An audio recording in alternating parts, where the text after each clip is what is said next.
Hey, happy Sunday night and welcome to Road Less Traveled episode 40.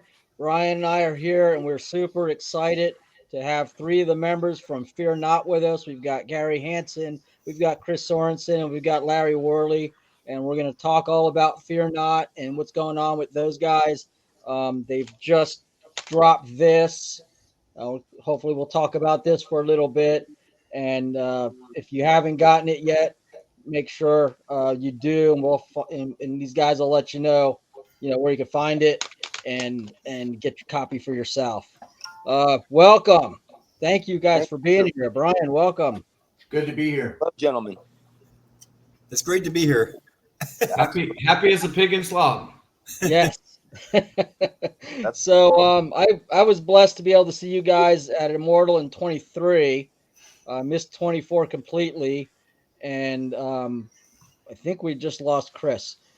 And planning on being out there in August this year and hopefully get to and meet everybody in person and say hey. So exciting things happening. So who wants to start off tonight? Brian, you got anything you want to say before we get rolling?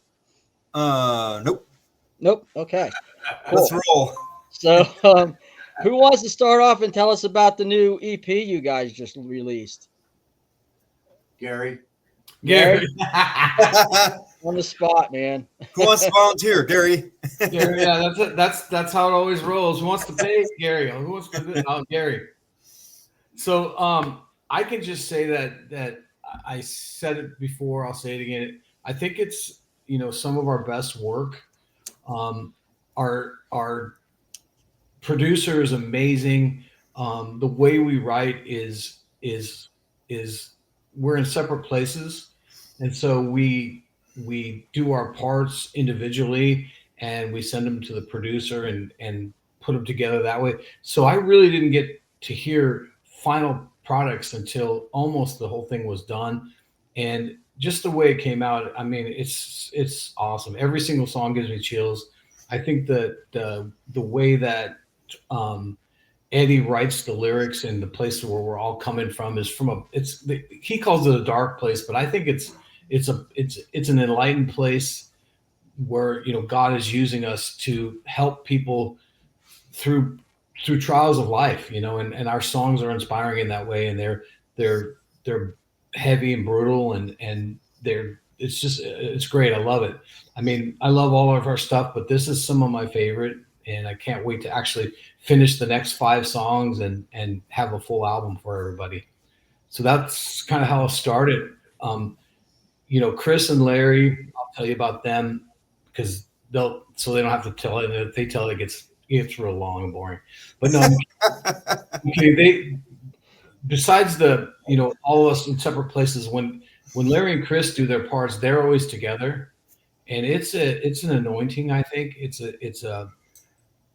they're just, these parts come out of the sky, and it's like unbelievable. Chris will go, wait, hold on, I got an idea, and it just layers upon layers of just brilliance. It's the orchestration. Well, you've heard the record. I mean, you can hear the little nuance, the way Chris plays, and the difference in the way Larry plays, and how it just comes together. It's amazing. So that's my take on the new record. I think the band's firing on all cylinders. We rehearsed. Was it last weekend, guys? Yeah. Yeah, we rehearsed last weekend in Oklahoma, and we just had a amazing time, fellowship and having fun. I mean, we were just having a blast, and the songs just came together like butter. So we're excited to get out and play for people, and we're excited for people to hear the new stuff and the old stuff. You're going to be at Immortal Fest, right? We're going to be at the July one. Okay. The first one. I thought y'all were going to be there in August. Okay. So No, Larry might be there. Okay. But I might be there. But we're playing in July. We're playing the Saturday night with Honor and Glory and Saint and who else is on that night? White Cross, Fallen, and Deny the Fallen. Yeah. Man, I wish I could go, but I can't. Yeah. Great lineup. Yeah. I had to pick which week I was going to go to this year, and this month is so busy for me. So definitely plan on making it out. So I'm gonna go back in time a little bit. Like Chris seems like he's having some technical difficulties. We've lost his video. Chris, can you hear us? Are you able to talk? Yeah, I think we've lost him completely. He gone. I can see he's trying to get back in, so hopefully he'll get back in. So back in time, Love Life, and correct me if I get any of this wrong, but I kind of want to do a little history here. So Love Life, fantastic band, and if I'm Hi. not mistaken, was Gary. Hey, Chris is back. Yay. Yeah. Gary and Larry, you guys were original founding members of Love Life, correct? Correct. Yeah, Okay. and Rod. And Rod, Rob. the bass player. He's still. The three of us are lifers. Okay, awesome. So And just then to recap, when you came in, Chris, I guess there was this name change to Fear Not. Yes. That's what happened. Okay. Yep. So and then there was a hiatus. So Oh, go ahead. Larry, go ahead and tell them the story there about the NAMM show. yeah. There? So the transition from Love Life to Fear Not. Just so I'm clear to the record, everything that Gary said in the opening, all of it was inaccurate. Oh! Wow. Ding ding. See? Just Gloves are off, bro. Fun. So we had a good few years with Love Life, I think, and even prior to Love Life, we I don't know how many name changes we went through just trying to figure out and just find out who we are, and and going through names and Yep. Something that really fits and describes who you are and what you do and all that stuff. But we finally landed on Love Life, and we had, of course, we were able to come out with that record on Blonde Vinyl, and then the guitar player decided that it was just time for him to leave. He wanted to do some other things, and the job he had at the time really hindered him from doing a lot that we wanted to do, so he decided to step out, and when that happened, I knew right away who I wanted to be our guitar player, and we always ran into him at the NAMM show in Anaheim. Every year we'd run into him, and so I got with Gary, and I'm like, Gary, we got to go to NAMM this year and see if we can find this guy, and we were armed with demos. yeah, we were prepared. We're like, Yeah, and so we went I don't know how many hours Larry? we walked around, and we're like, Buddy? oh man, we're gonna miss our opportunity. We're headed out. We're leaving. We're headed for the doors, and as soon as we get to the exit, well, he's walking in. Hello. So we ran into him, and we got to Pretty talk. good. I mean, I rushed him. I just, just about tackled him, really. And he's like, "What? Who is this little guy?" But so we talked, and I asked him if he had a project he was doing, and at the time he wasn't. So, Chris can't hear. Uh-oh. We can hear Now you, I Chris. You Now can I hear? can. Okay. All right. So, anyways, we gave him the CD to listen to, and then I had a cassette of some of the newer stuff that I was writing and that we were doing, and Wow. Well, he did not. Larry. Go ahead, Larry. What's wrong? Chris can't hear, and he's talking. I'm not Oh, saying no. anything. I'm just sitting here. Well, I can hear you there. Oh boy. Am I too loud now? Okay. No, everybody's good volume wise. Oh, Chris, go back to sleep. Yeah. So We're here live with the breakup of Fear Not. Just kidding. Exactly. But It's anyways, all I communication, man. That's what. he's technically challenged, so we're trying to get him, No lie. into the No. 21st century. Yes. yeah. I still. Yep. That's me. But now I lost my place. But we found him. We found him, and he heard the demo and he liked it, so we went on from there. Yep. We actually Yes, sir. and actually, while we were rehearsing and getting ready, and again we were like, well, we don't want to keep Love Life. We went a completely different direction. Yeah.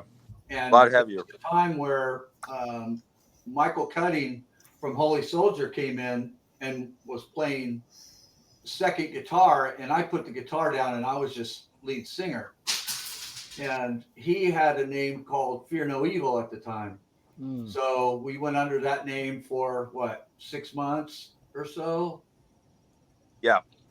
About that. And then Michael decided that he was going to go back and join Holy Soldier. And so we're like, well, we don't want to keep the name because Michael brought that name in. So Chris was like, let's shorten it. Let's call it Fear Not. Oh, that's cool. That's how that came about. And I was reading that there was a passage of scripture that came into play too with that name. Oh man. So It's all many. over. 365 times it's in the Bible. Yep. One for every day. Yep. Truth. Yep. So we absolutely love it, Yeah. So fantastic. We got some comments in the comment section. Christy says hello. Oh, hi, Christy. Steve McGowan from Weapons of God is with That's us our tonight. brother there. Hey, Steve. That's our And boy right there, man. apparently Good he's a little excited because he's jumping around the room. Don't hurt yourself. I was Great jumping guy. around the room when you all agreed to come on. So yeah, I get it. We're honored. Yeah, We're this honored. is great. So there was this great hiatus between that first album and then was it a rebirth or was it a regathering? You brought in new members or a new singer. Talk I'd about say that. How that happened. Hey, Larry, can I be candid with these guys, with everybody, with the world? Yeah, go for it. So we did the first record, which we loved and everything, but at the time, and it's still going on a little bit. We just really didn't. It was the, just Nirvana just came out, and we were pretty hair metal. We were pretty Guns N' Roses hair metal type band, and it just really it wasn't working for us as far as touring, and a record label decided to move to Nashville, and we kind of had you guys want to come and be in Nashville, and Chris had gotten married, and he had moved to Nashville. So, and back then it wasn't like it is now, where you had so much internet, and we didn't have the internet. So literally, we were in Southern California playing Hollywood 3 nights a week, touring out as much as we could from California. We did some fly dates later on in the during that album period, but it was really disheartening and disillusioning to us because we didn't know if we were making an effect. We had no idea. You get fan letters once in a while and stuff, and you really don't know how to gauge it. And so then it just really wasn't working at that time. We didn't know. And we had, we wanted to tour. We wanted to go out on the road and not work and not have to have 9 to 5s. And it wasn't working. I got married. Larry was having his second child. He ended up moving to Oklahoma because his family was out there. And so it kind of happened like that. And we really there was never an argument. There was never ill feelings toward. I mean, we loved each other, but we just you grow apart, and that's what kind of happened. And so basically, we had, and I'll let you guys chime in too, but Larry in Oklahoma, there were some serious Fear Not fans in Oklahoma, and they found out Larry lived there and reached out to him. And Larry, being Larry, and that's how we are. Once we do this interview, we call it getting jumped in, and you can't get out of the Fear Not camp after you're in. So, Guys messed up. so these guys, they just, if you ever met Larry's wife and Larry, when you go to their house, you're family, And so these guys, Larry invited them to the house and they started playing and jamming and they're like, we have to get Fear Not together. You have to do it. And Larry and I had started talking a little bit at that point, just talking as friends. And so we all ended up, talking, and these guys actually brought us out to Oklahoma, put us up in their big giant gymnasium youth room, had all the gear set up for us, and we just went in there and jammed. And it was I mean, like Chris will say it. Chris, tell them about the car ride to there. Well, I mean, it's just like after what, 30 years? 25 at that time, I think. 25, right? Okay. Yeah, but it's one of those things where a lot's changed during that time, and you're just like, a lot of people have, it's just crazy because, think about it, like the different directions that everybody goes in that span of time. And it was like within the, I'm wondering as I'm flying in, getting off the plane, it's just like, man, what do we still have in common? We talked a little bit on the phone. But man, within the first 15 minutes of this ride, nothing. And I mean, nothing had changed. It's just like, it was like I'd seen these guys like 2 weeks before. It was hilarious, man. I mean, same jokes, same stuff. We are just like absolutely busting up, having the best time going down to Oklahoma City to practice. It was, man, honestly,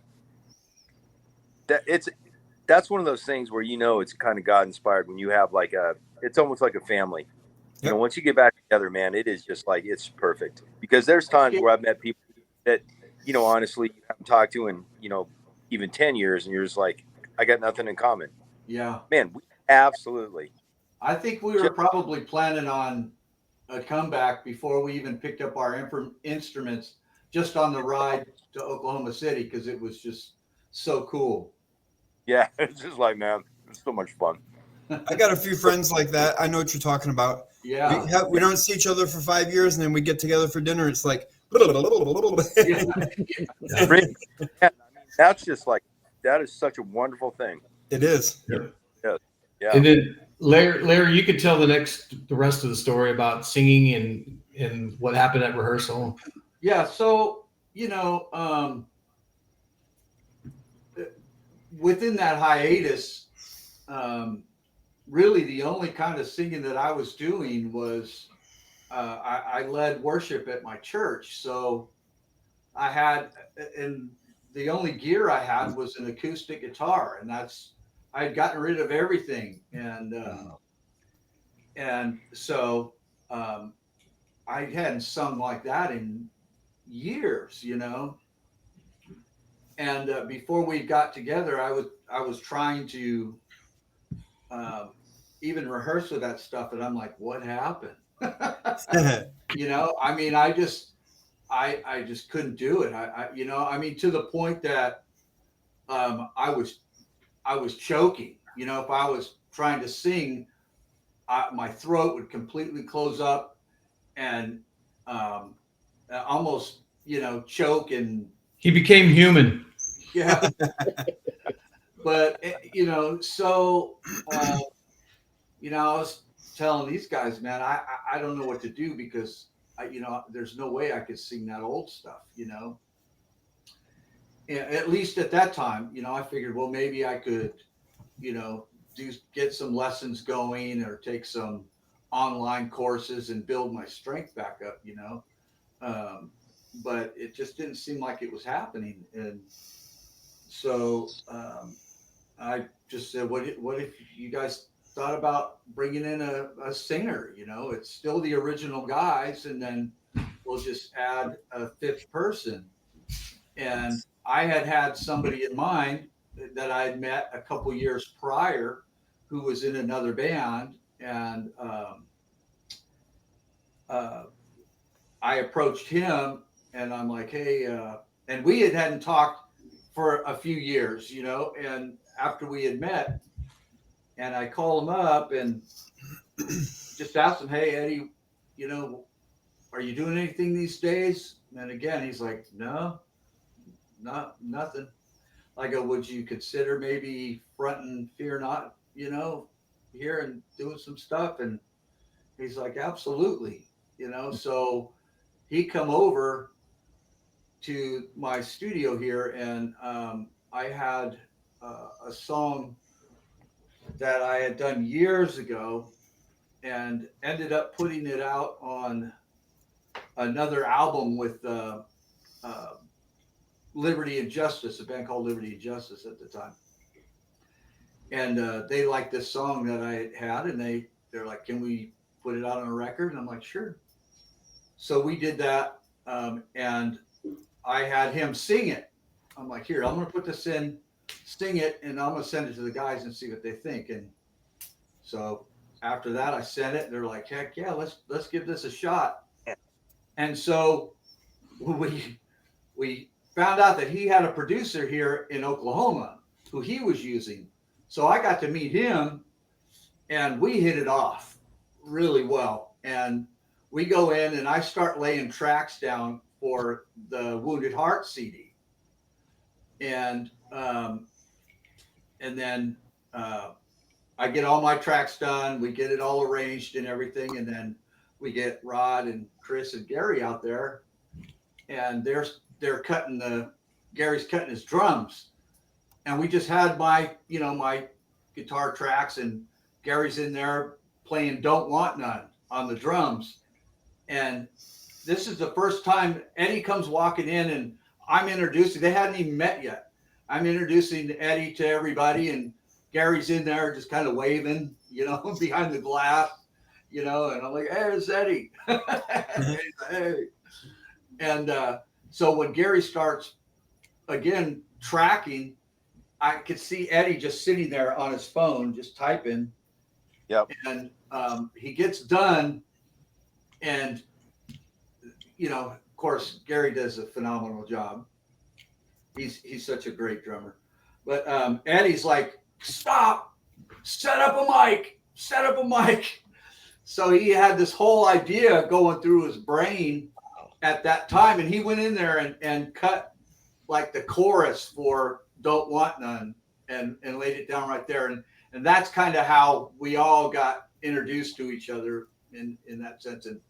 And that's one of my favorite songs to this day. That's cool. Yeah. That's so cool. Yeah. So that brings us to, was there an EP before this? Yeah. For the Wounded Heart. Okay. So I missed that one, but I jumped into this, and this would be the second album that Eddie was on, right? Correct. Yeah. The EP would be the first. And this fantastic album, and a marked difference in vocal style between you and Eddie, for sure. Yeah. But still, I mean, the music is there, and it was really good, fantastic dynamic. And then there was like a couple of songs on there that were almost like country music, like God's Country. And so what's the genesis of that, going from like a metal band, hair band, to like doing country songs? I'm gonna touch a little bit on this, and then I'll let Chris go. When we got back together, Chris was playing, with a bunch of people out in Tennessee, in Nashville, and then during that time he had an accident, and where he almost lost his fingers. Ooh. And so he adapted by playing the slide guitar and became an amazing slide player. So I had found this out, and I'm like, we need to bring some of that in to the style, and Chris was all about it, because it goes all the way back to our roots, where we all came from, back in the 70s, and and 80s, that we all love that kind of southern swampy kind of thing, And so one of Chris's sayings when we started recording Fields of Sorrow was he's like, let's go in with like no preconceived direction. No, let's just no law, no rules. Let's just see what happens, and however it comes out, it comes out. And Yep. so, yeah. But Chris, you want to embellish on that as far as bringing in all that southern twang?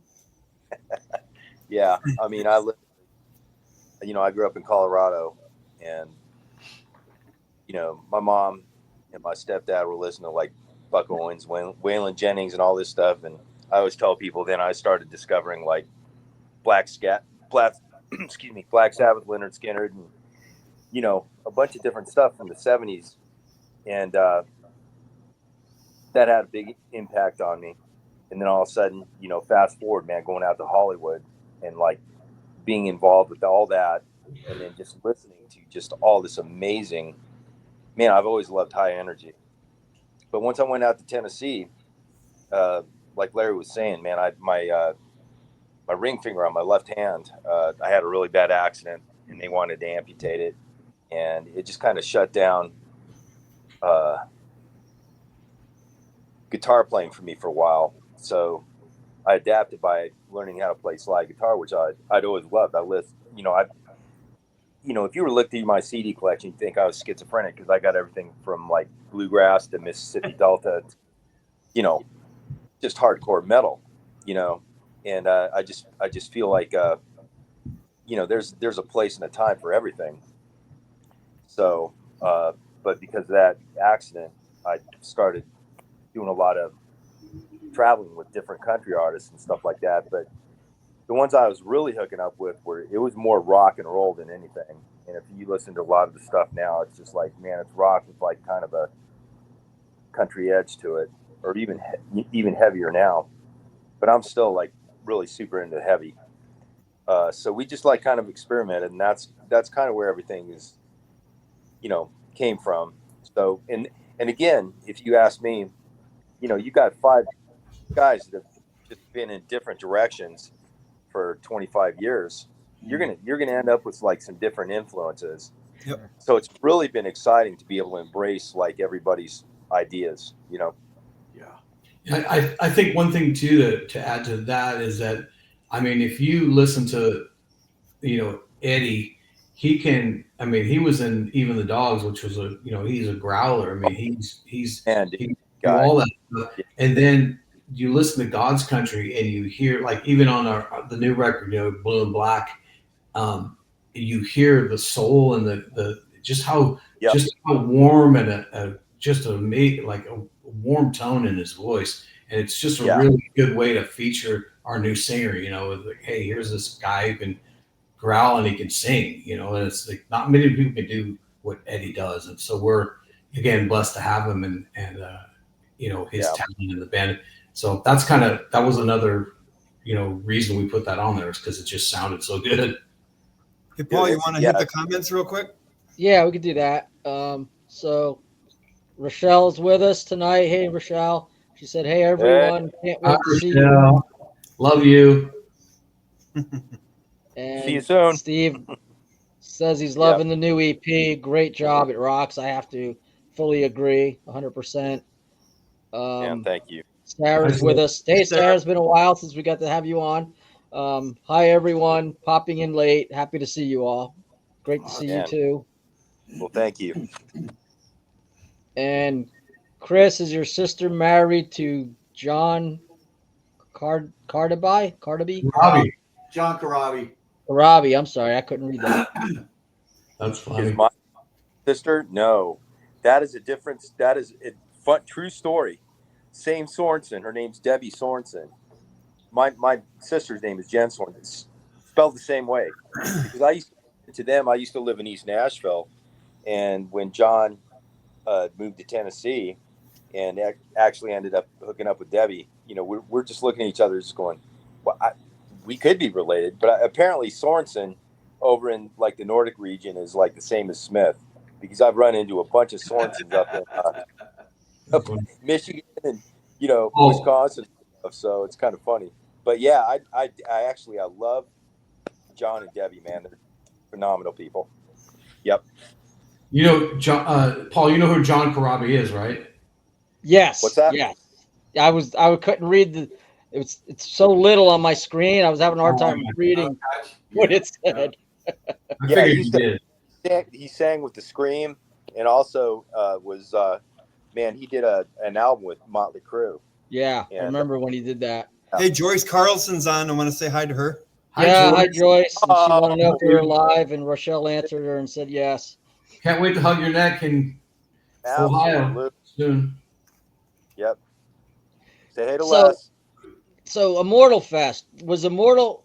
So the dynamic was you guys coming back together and playing live, contribute more to Immortal Fest than Immortal Fest contributed to you guys, or what was the dynamic there? Well, we did a couple shows prior to that. Yeah. And we were in contact with Michael Fian from White Cross, and I was just talking to him one day, and next thing I know, I'm getting an email from Steve. I guess he said, "Hey, you got to get these guys." And so Steve from Immortal reached out to us, and so it was. I mean, I don't know if it was a catalyst for us. I think we're going to do it anyway, but it sure has been an inspiration and just a support system and a family that's just. I mean, you've been to Immortal. It's not. Yeah. It's like nothing else that I've ever been to. So the love and the fellowship and it's like going to church for 3 days. It's just just the fellowship and I mean, everybody's just so kind and nobody's a rock star out there. Everybody's just hanging out, and it's awesome. Yep. And I saw at the end they get everybody on stage and sing that one song. I can't remember what song it is. Holy, holy, holy. Yeah. That's pretty cool. Right. I can't wait till I can go. Yeah. I'll tell you what. You can really hear you can feel the Holy Spirit just absolutely fall during that song. It is. Hey, Paul, I want to ask something about what they've got hanging on their walls. Yeah. So start with you, Chris. All those guitars, what's your favorite one, and which one do you use for recording, or do you mix it up and use different ones on different songs? What's the scoop? So, it just depends, man. I just really feel like the guitar kind of dictates what the song, you'll hear the song and just like, I think I got something I want to use. But yeah, I've been collecting guitars for a long time, and each one of them are different. I've got to deal with my daughter and my wife. It's just like, if you name a guitar, you can't sell it. So I'll buy something, she'll come in. Yeah, that one's called Dallas or whatever, and it's just funny. But it's one of those things where like each guitar, if you ask me, I worked for Gibson, the custom shop for a long time. So I've got a couple of really good custom shop pieces that I usually use for recording. But my touring guitars are a little bit different because, man, with TSA and everything nowadays, you just got to be kind of careful what you're taking. So, but that purple one behind you is one that you use a lot. Yeah. So we ended up getting an endorsement with this wonderful company called Vintage Brand Guitars, and man, they for a working musician, that's a phenomenal company because the guitars play very well. You get them set up. You can, switch the electronics out. You might not like some of the electronics and stuff that's in there, but man, it is a good base point to make something for a touring beast. And if something did happen with TSA or, the neck got broken, you're not out, $7,000. You're out $600-700, which is a lot easier to deal with. I'd still be bummed because I'd get attached to, of course, Billy. Yeah, would, but man, they're wonderful guitars, and we're grateful to be endorsed by them. Which one's your favorite though? Like your go-to, like if you're going to practice and you're like, I've got to use Betsy or whatever. So I've got a I have got a 59 Les Paul that Okay. I got to build reissue, not the real thing, a reissue that I got to build at Gibson, and that was one of my goals when I went to go work for the custom shop, that I would walk away one of those days with a real 59 reissue, and I've got that. I was able to walk that thing through the shop, and I even had, since I'd worked there for a while, I had friends like there was a guy named JT Ribloff that used to do all the he worked on Tony Iommi's guitars, all this stuff. He was just a phenomenal luthier, and he ended up giving me some real capacitors from a real 59 for this guitar, and I was able to basically walk it through the whole shop, get the people I wanted to work on it, and it means a lot to me because, again, man, I know everybody that was involved with it, and it's a beautiful guitar, and that's when, like, I'll usually go in and track in the studios. With Larry's played it, he seems to like it a little bit. Oh yeah. Yeah, but that, or I've got a Strat that it's a 72 Strat over here that is named Jake, and Jake is like, man, I can't even tell you how many honky tonks and just gigs over the years, man, that I've played with Jake, and that's got a really cool story to it. I might start naming mine now just because I met you today. You just Again, man, tell 'em. you name This That's is one cool. we just used this Eddie Van Halen 5150 series guitar on our new CD Full Armor, Nice. and we finally got the sound I want. I love this kill switch. Yeah. Yep. You can hit And you can hit this whammy bar and then go did. Yeah, dude, the stutter switch thing. I got a friend of mine in Austin that is like That's phenomenal. nice. Market. Oh, I just love it. Yeah, the stutter switch thing is great, dude. Yep. That is a good guitar, my friend.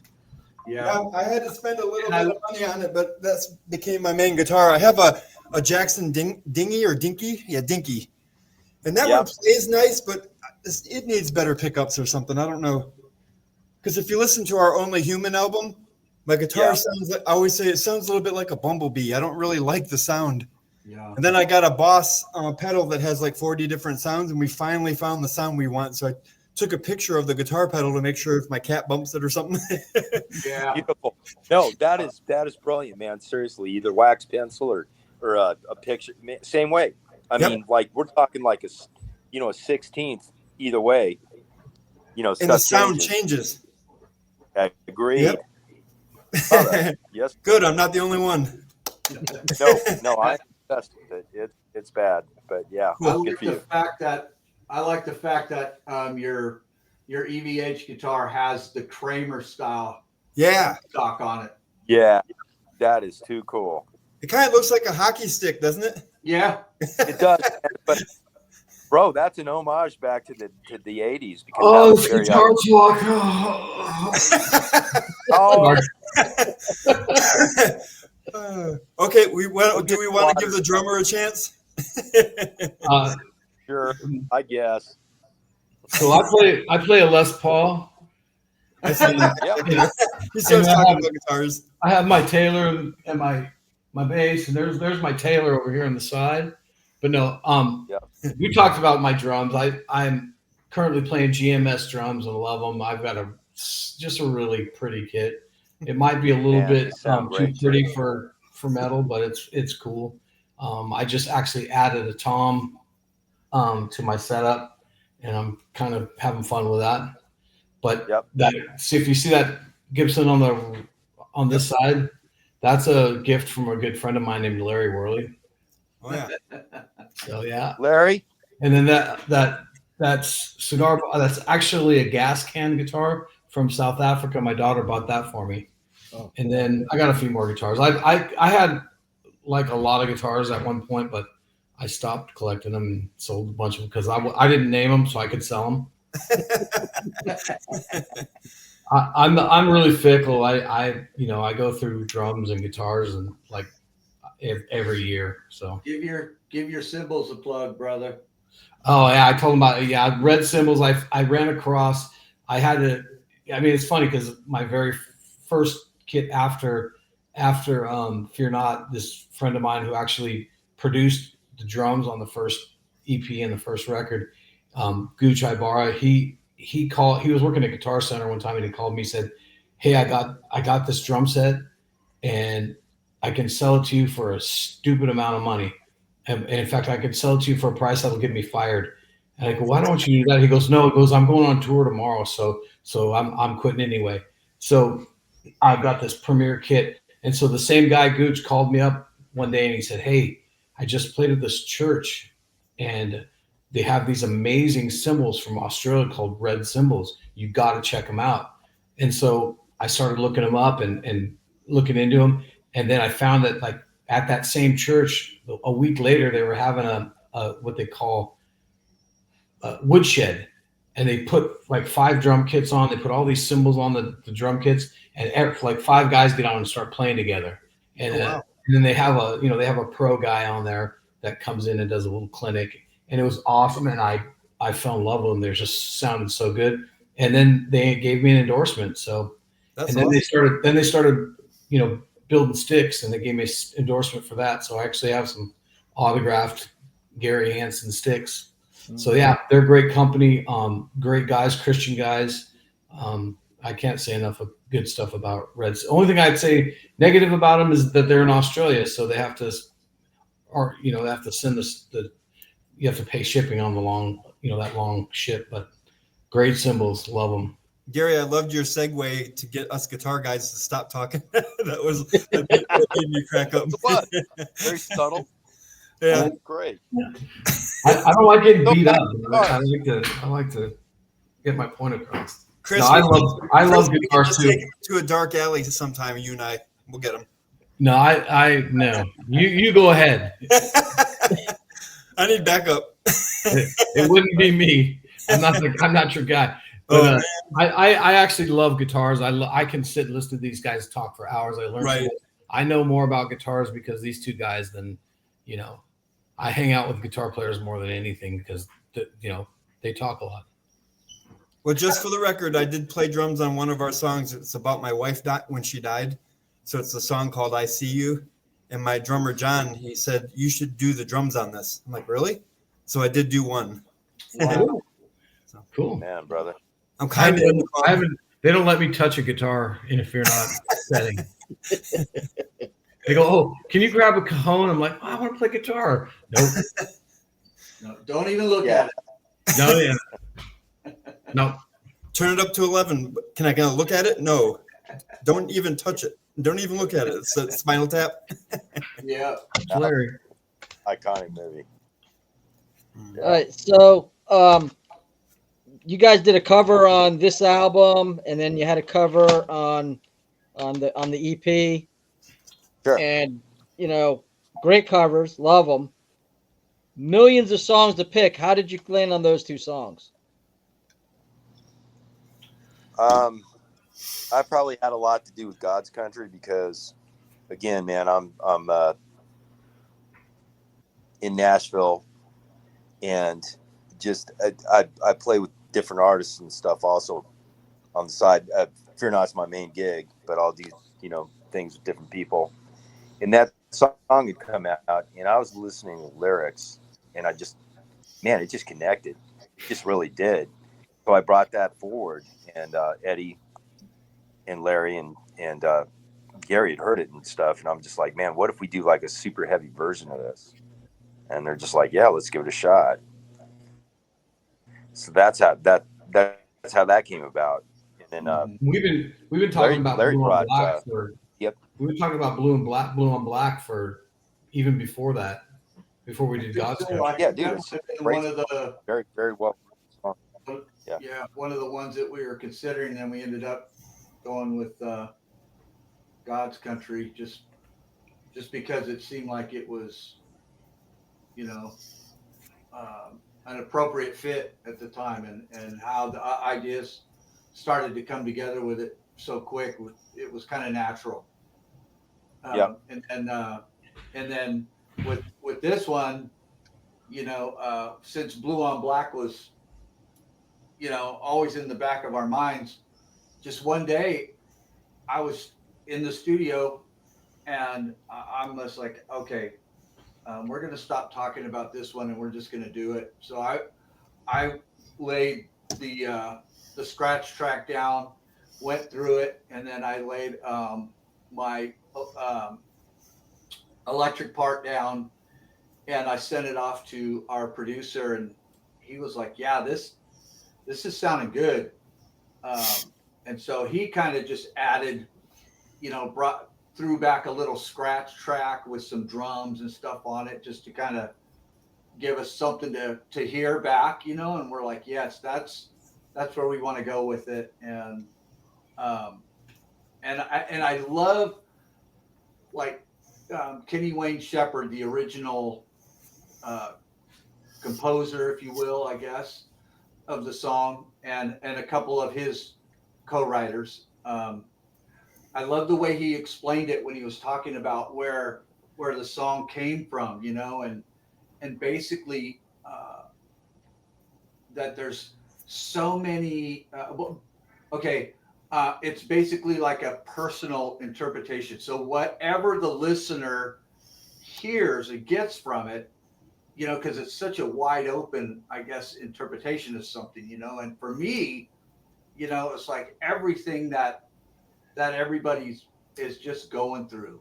It was just a heavy lyrical song, and if you really get into the meaning of it, blue on black, it's like with a black shirt, and you try to throw something on it, it's like you can't see it. It's not going to penetrate through the black. All you're going to see is the black. All you're going to see is the negative. And with somebody trying to sugarcoat something that is so awful, you can't do it, and it resonated with me. It resonated with me through, like, seeing people's relationships of people who are going through so much and like verbal abuse, and then trying to say, oh, I'm sorry. Well, sorry just doesn't cut it anymore. You've done all this damage and everything, and just that little bit of, sugarcoat, if you will, just, it was just heavy to me. And that was my interpretation of it. When I heard it back, I'm just like going, wow, listening to all this stuff,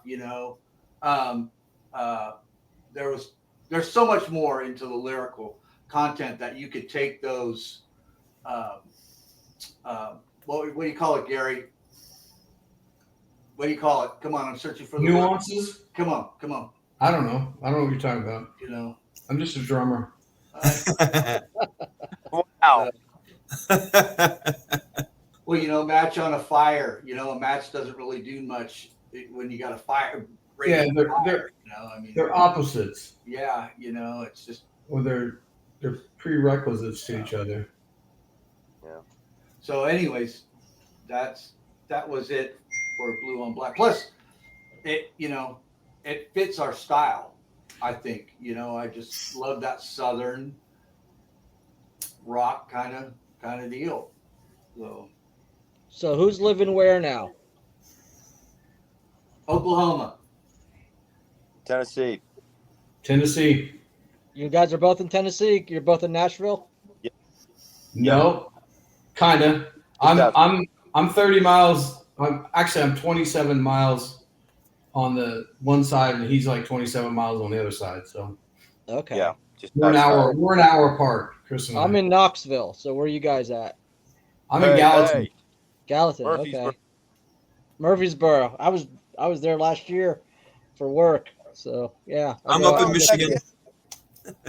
Michigan. I got family in Michigan. Part? What's that? I have family in Michigan. What Michigan? In 1990, I lived up in Holland. So now I'm in towards Fenville, about 23 minutes south of Holland, Michigan. Okay.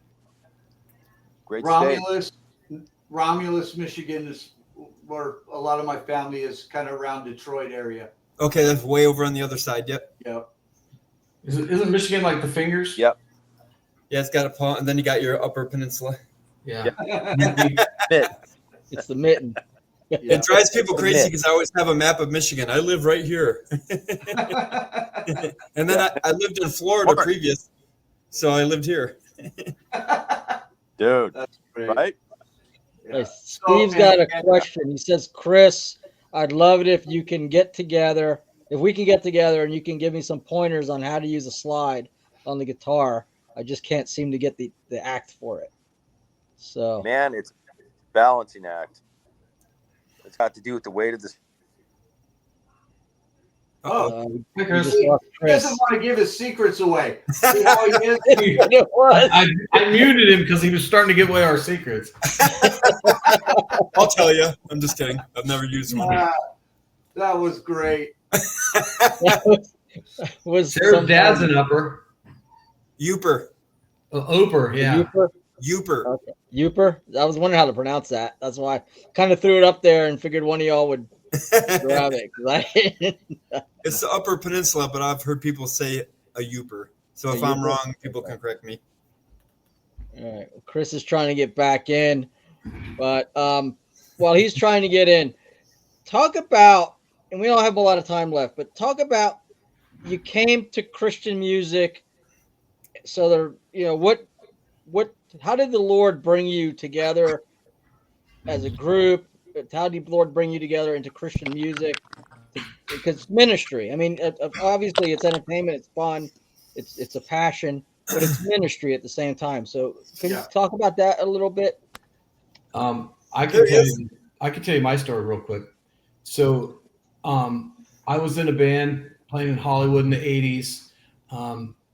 Doing pretty good. You know, we were good. We didn't fit the image. You know, we were just doing our thing. And I got saved. You know, I went to a passion play on Easter, and the Lord, you know, just called me.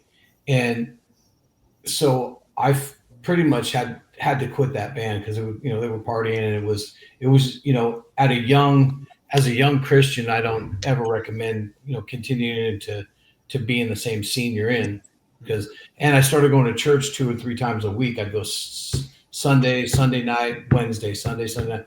And I happened to go to the church that Stryper went to. That's cool. In West Covina with Raul Reese. And it was not only them, but there was a whole like section of these long hairs. And I was sitting with, you know, my Christian family that had brought me to the Lord. And on the other side of the church, and you know, I'd walk over there and say hi to the guys and start talking to them. And I was talking to this one guy, and he's actually currently the drummer for Tears for Fears, but he's, you know, he was in Michael Sweet's Can't hear anybody solo. So the long story is, our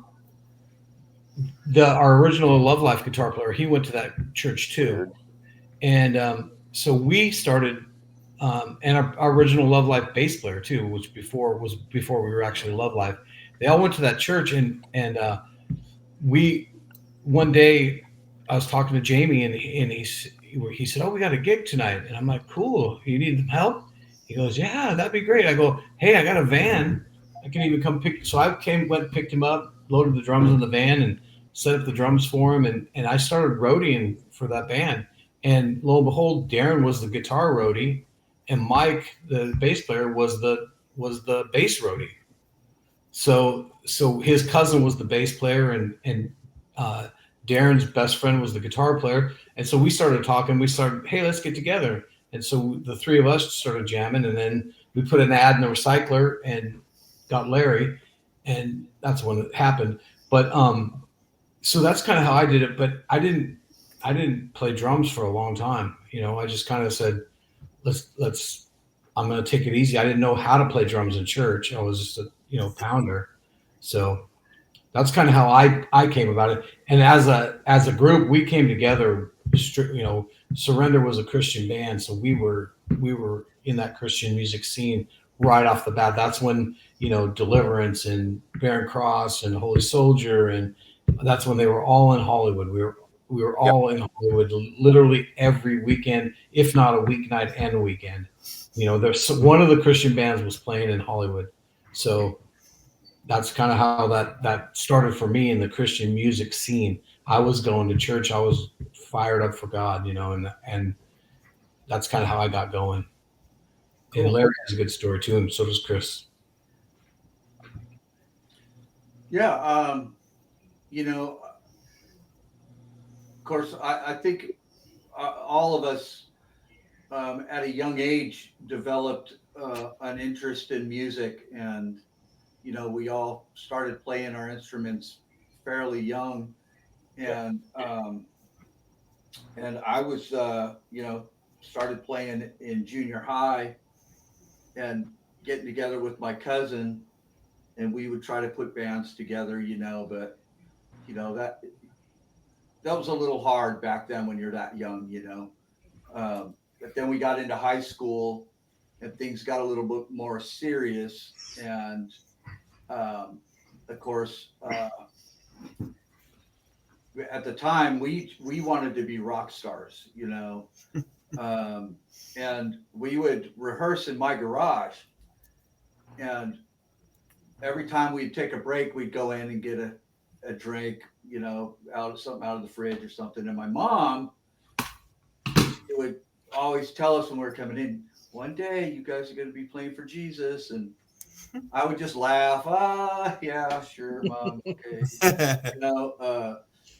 Because I'm like, in my mind, I'm thinking, well, you can't be a rock star and play for God. Those two just don't mix. It just doesn't happen. So it's not going to happen. And I'm in sophomore in high school, or no, a junior, I think. And I had run into a friend of mine who we played Little League together. And I'm like, Mike, man, how's it going? And I'd say, man, he had hair, super long hair and stuff. And so I'm like, cool. How you doing? And then lo and behold, we start talking and he's like, so you go to church? And I'm like, wait, what?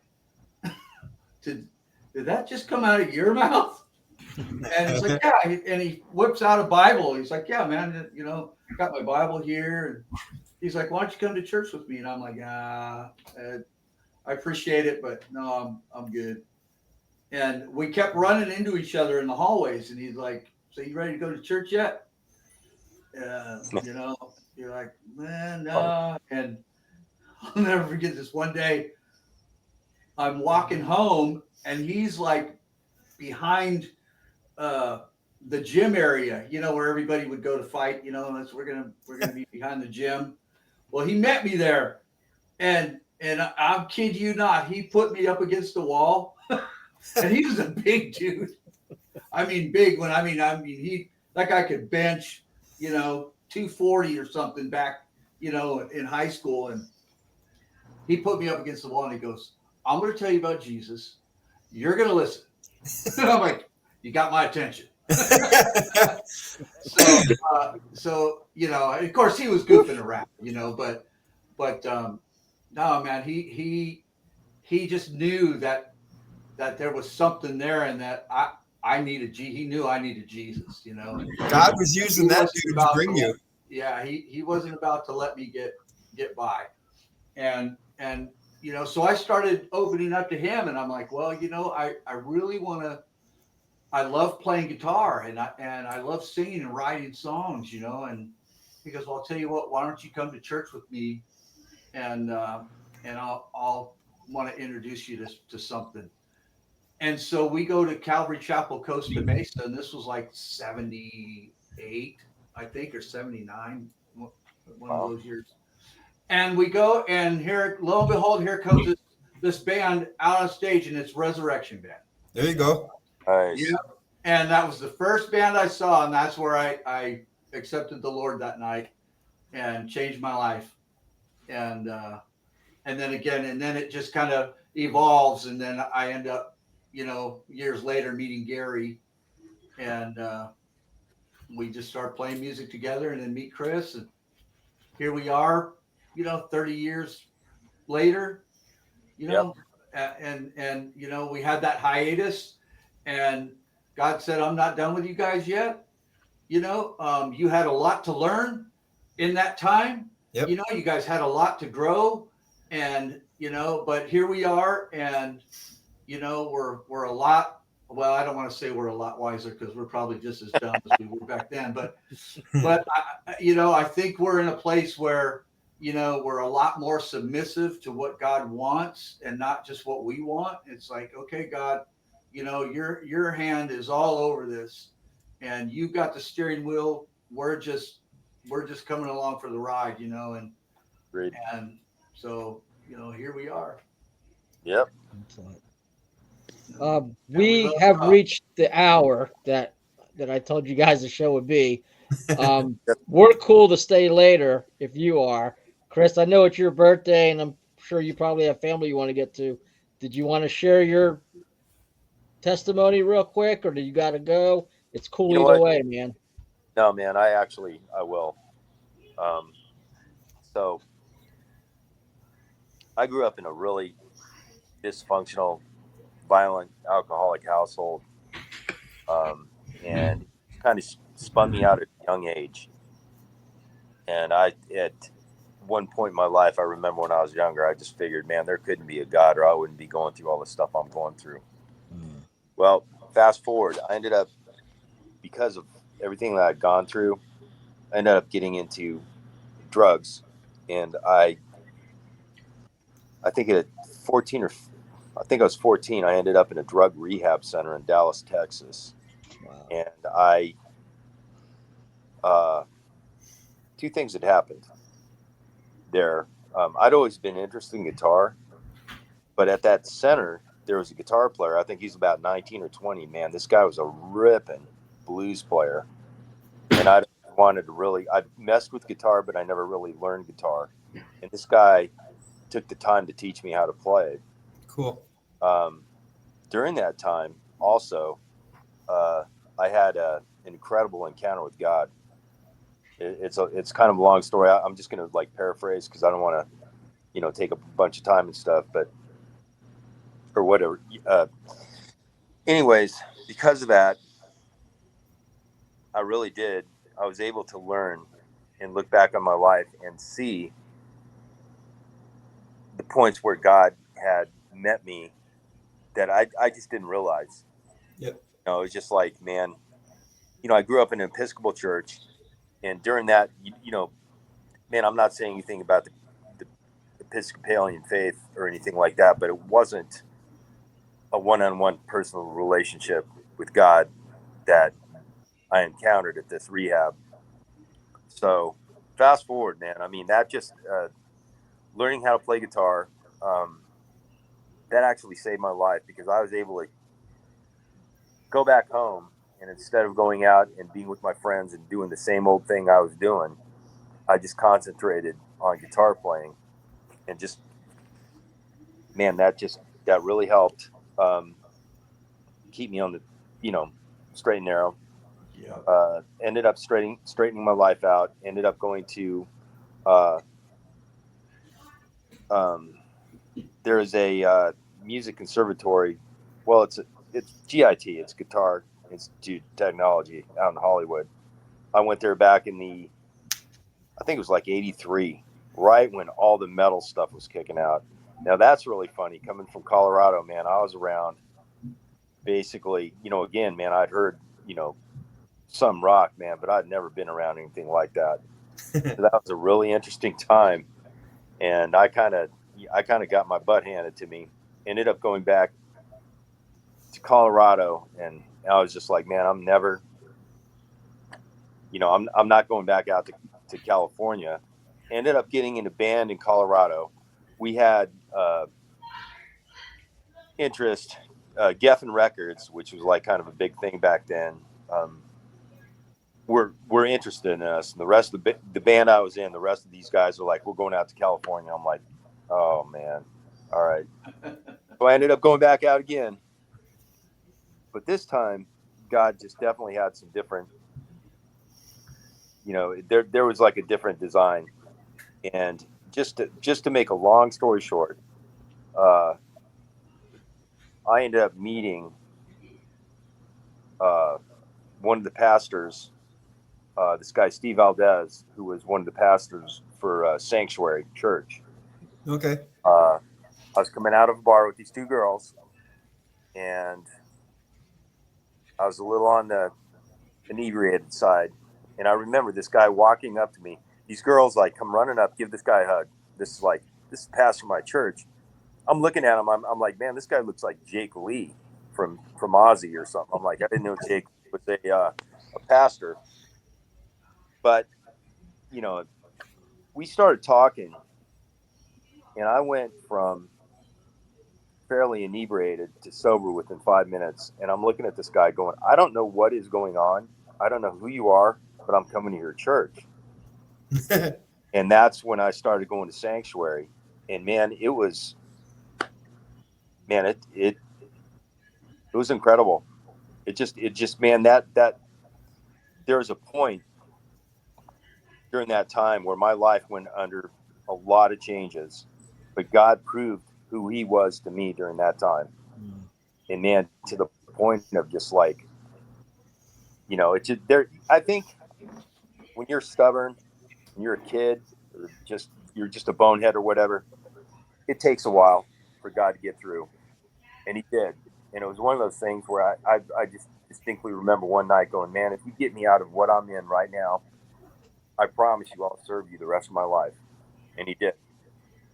And man, that was all it was. That's basically the spiritual side for me, what absolutely got me. And then the music side was just like, I didn't realize that there was Christian rock. I really didn't. My cousin, when I was a kid, came over and I had really liked Black Sabbath when I was a kid, and my mom had bought me like this. I don't know if you guys have ever seen the album cover for an album called Sabbath Bloody Sabbath. And if you look at the album cover, you're just like, what the, So my cousin came over, took a look at that, and he's like, hey man, I want to take you to a concert. And I think he took me to go see it might have been Petra or something. And I love those guys now. But back then, I'm like, man, I liked it. It was okay. But man, you're expecting me to trade that kind of power. I'm like listening to that album, just going, there is just something there. So that's always stuck in the back of my head. And that's what's really so great about the Christian rock and Christian metal movement is, man, there is it's the definition is lyrics. You still have the power and everything else that's going on in just phenomenal bands, Yeah. I wish I would have had that back then. Guys, we really love playing, for the body of Christ. It's definitely uplifting and edifying, but where the rubber meets the road for Fear Not, we want to get into the meat and potatoes of it. We want to get into in fact, in November, we're going to be playing a couple shows here at the Shrine in Oklahoma, Tulsa, Oklahoma, and we're going to be opening up for the Texas Hippie Coalition. And we got a chance to open up for Udo last year. And that's the arena that we want to play in. We had a great time, Chris, didn't we? Talking to Adrian, Andre. Yep. And we're Facebook friends. I watch him all the time. He comes out with some incredible guitar music, but we've been able to build relationships, with them, and we had such a great time talking with them, and that's where we want to go. We want to get in that arena, and we want to get one-on-one in that sense, And it's not about just to everyone's thinking this question. It's not about us becoming a secular band and becoming it's not about us changing at all who we are. It's just about us focusing on going to the dark places that's what we did in Hollywood. Yeah. You know, we didn't play with, we very rarely played with Christian bands. We went in and we played with the raunchiest, just, you know, and we did that every week. And that's where the ministry is for us. And that and we kind of feel like, you know, we fit in there because of, you know, we're pretty strong and we stick together and we just love on people and they see a difference in that. It's not about preaching and you know, we're not throwing Bibles in the audience, but we're not shy about who we are, you know, and we will never lose that. So. Well, you have the opportunity also to the after show when you're at the table with your merch and stuff to talk to the people on a human level. Yes. And they appreciate that. Yep. And that's where the Holy Spirit will work big time. Yep. Make yourself available. Yep. I agree more. That's probably one of the stronger moments, man. I mean, it's great being on stage, but man, afterwards talking to people, that is when God shows up. Big time. And I'll close. How about this? If I close with this, we had a chance to play in Texas last Christmas, and one of the guys who actually helped us get back together. He had flown out there to see us play, and he's just such a prayer warrior, such an amazing guy, and he is just like fanatically, get over here, guys, come on. So we all were like, okay, what's going on? He said, this lady needs prayer. She needs healing. She had like liver cancer. She had like 3 things that basically death sentences. And we got to lay hands on her, and I literally felt the warmth and the, you know, the spirit move at that moment. And we got word a few weeks later that she got a clean report from the doctor. And we're like, dude, we don't even have to play another show for the rest of our lives. Or do we? I mean, just that one thing is just enough to just keep you inspired to go out and do what you do. And that was if you ever asked me what the best concert was, that was it, because, you know, it wasn't about the show. The show was great, I must say. We played for about 10 people, but it was awesome. But God uses all of these things. And even like you guys talk about your testimonies, the difficult times that we go through, we don't see it sometimes. Yeah. And now you look back and you're like, oh, I see it now. Yeah. God is the master of putting the puzzle together. We don't know what we're doing. That's why we gotta trust him, you know? Yeah. Yep. Well, I love you guys. I have to actually step off. All right. I have to go back to work.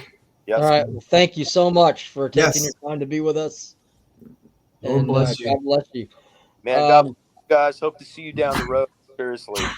Yep. Yeah, definitely. Chris, I'm going to sneak into your house and one of your guitars might be missing. All right. Down, brother. I'd love to jam with you. These guys are the real deal, man. You heard it here. You heard exactly that they're in it for the ministry. Check them out. Rocks Records. You can get their CDs. You can get look at that the new EP. Please support them. Don't download. Don't copy. Don't burn. Buy. Yeah, thanks, guys. Go see their shows. Pay for the tickets. Don't ask to be on the guest list. Right. So, thank you so much, guys. Appreciate you. Thanks for being on. God bless you guys, man. God bless you. Hope to see you. See ya. And happy birthday. Yep.